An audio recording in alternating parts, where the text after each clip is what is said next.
Hello, I'm Geoff Kersey, and in this lesson we're going to be looking at trees in winter. I've started by drawing out a simple tree shape without too much detail. I've got a sort of halo shape at the top that we will be putting a wash to and we'll be working out to with the branches. It's important to know when you start painting branches for trees that you know where you're going to stop them.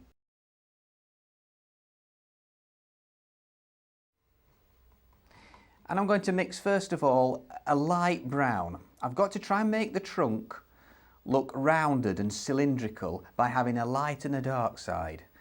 So for the light side I want a light brown. I've started with Oriolin and a touch of rose madder. That gives us that warm orange colour. A bit more water in it, but this doesn't want to be a thin wash, it's got to be fairly strong. And then the French ultramarine should darken that just enough to turn it into a sort of light orangey brown. Okay? I need to mix the darker colour as well. So I'm starting off with the same mixture, Oriolin and rose madder, but this time I want a much richer darker brown, so we need more of the ultramarine. Okay, they're the two colours for the trunk and the branches.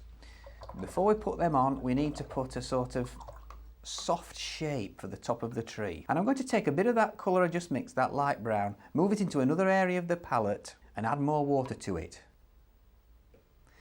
Then I'm going to hold the brush with my thumb at one side of the handle and four fingers at the other, so I'll lay the side of the brush on the paper and just follow that very faint pencil line I put in to give me that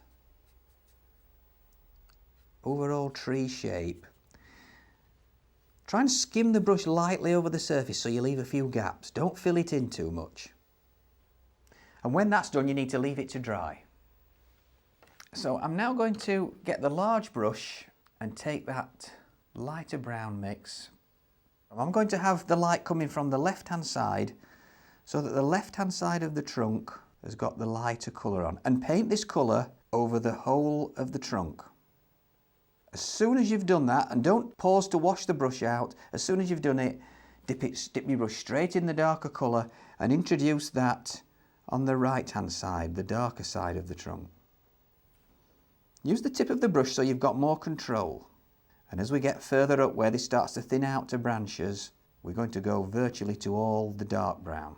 This is drying very quickly here. So to encourage those to blend a bit more, I'm going to take the detailer brush, get a bit of that lighter brown on it and just run that up the middle of the tree, encouraging those colours to merge so that we get a sort of soft, rounded look to it. Now we can carry straight on using this detailer brush, picking up the dark colour, and let's now carry on these branches with just this dark colour. Pick up some more of the strong colour, and we're going to go out so far with this detailer brush before we have to convert to the liner writer to get the really fine lines. And now I'm going to go to the liner writer brush, really fill that up with the dark paint, and I'm going to carry on now where I left off, working the branches up, trying to use the very tip of the brush for the very fine branches going towards the top of the tree. You'll find the more pressure you put on, the thicker the branches, and that's why you need to work from the ground upwards all the time, because it's easier to release the pressure towards the end of the stroke, and that makes the branch go thinner. And these brushes are lovely for trees because it's almost down to one hair at the very end of the brush, so you can get them really fine. Nothing spoils winter trees more than short, stubby, thick branches. Remember to keep following that shape that we put in earlier on with that thin wash. When you get to the edge of that wash, that's the top of it, that's the edge of your tree. You can stop at that point. Not only does that give you a shape to work to, it represents all the thousands of tiny little branches without you having to paint them all. If you are right-handed like me, you'll probably find the left-hand side of the tree more difficult. If that's the case, there's no harm in rotating the board so you're working in a comfortable position all the time. Just keep working your way all the way around to the edge of that shape. So I think that's enough. It is important to know when to stop. It's easy to carry on too long and over detail a picture of a tree like this.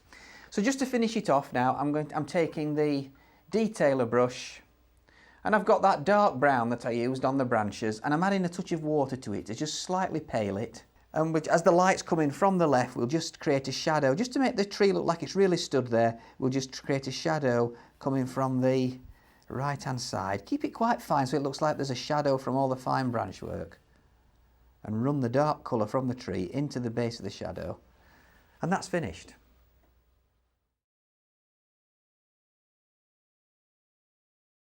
Now let's look at a different type of tree altogether. I'm going to take a silver birch. Now the main difference between this and the last tree we did is that this is lighter than the background. So the first thing to consider is putting some colour into the background to push forward the shape of the tree. This is going to be a wet in wet background, so before we do it we need to mix plenty of colour. I'm going to start by mixing a wash for a sky. Just to drop in behind this tree some ultramarine and water. Fairly thin at first, not a strong wash, quite a thin wash. Okay, let's mix a bit of green. I'm going to mix two greens, a light green and a dark one. So we've got Oriolin, a touch of ultramarine, and this colour is thicker. It's a thicker consistency than the one we mixed for the sky. Now we're going to take a much darker green. Start with a bit of Oriolin, but plenty of ultramarine in it.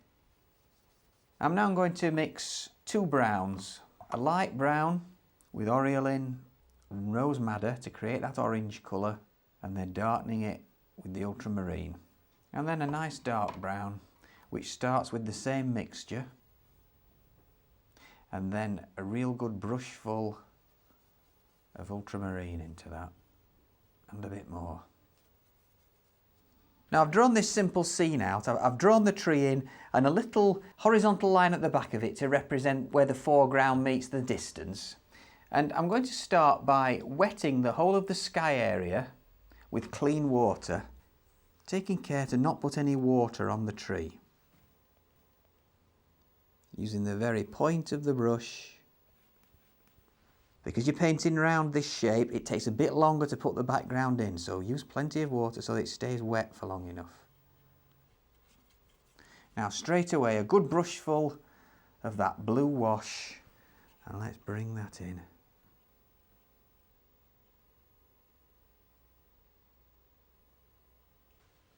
Dropping it into the already wet background.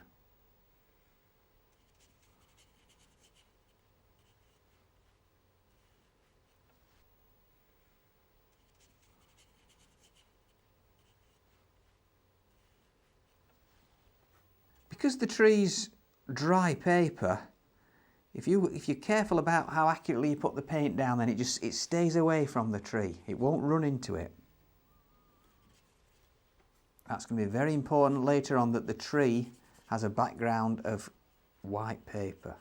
Now I'm going to take a bit of that lighter green and drop a little bit of that in.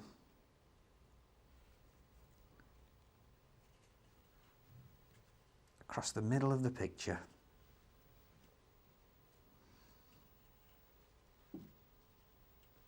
Then that mid-brown colour, let's drop a little bit of that in. We're looking really at distant trees at first here, so keep these shapes you're putting in more or less rounded. But remember, you're painting wet into wet, so you're getting nice, soft, sort of misty shapes. Let's get another good brush full of that brown. I'm going to take a drop more Oriolin and rose madder, orangey colour. Put a bit of that in to add a bit of brighter colour amongst there. You can really have fun with this. You don't have to. You're not painting anything in any great detail. You're just dropping in a background really. Then we'll take some of that dark green. Let's get that. So we've got a bit of contrast with the colour of the tree trunk and the colour of the background. We're dropping in the dark green now. Bringing that right across there.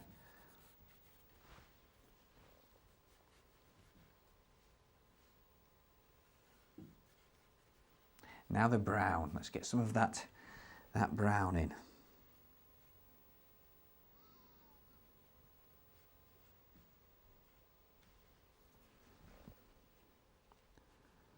Getting it quite strong, especially we're going to have the light coming from the left. So the left-hand side of the tree trunk is going to be the brightest part. So let's put a good rich dark next to it, so we get a maximum contrast there when we come to painting the tree. Maybe with the point of the brush, let's give the impression that there's some fir trees or pines in the distance. Let's see, about here, I'll just touch the brush on the paper.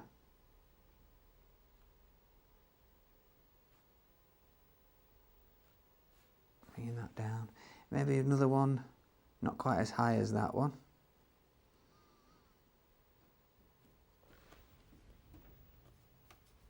Get another brush full of paint.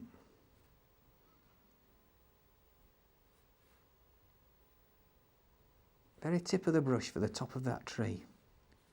I'm going to just take a touch more of that orange mix, that Oriolin and Rose Madder.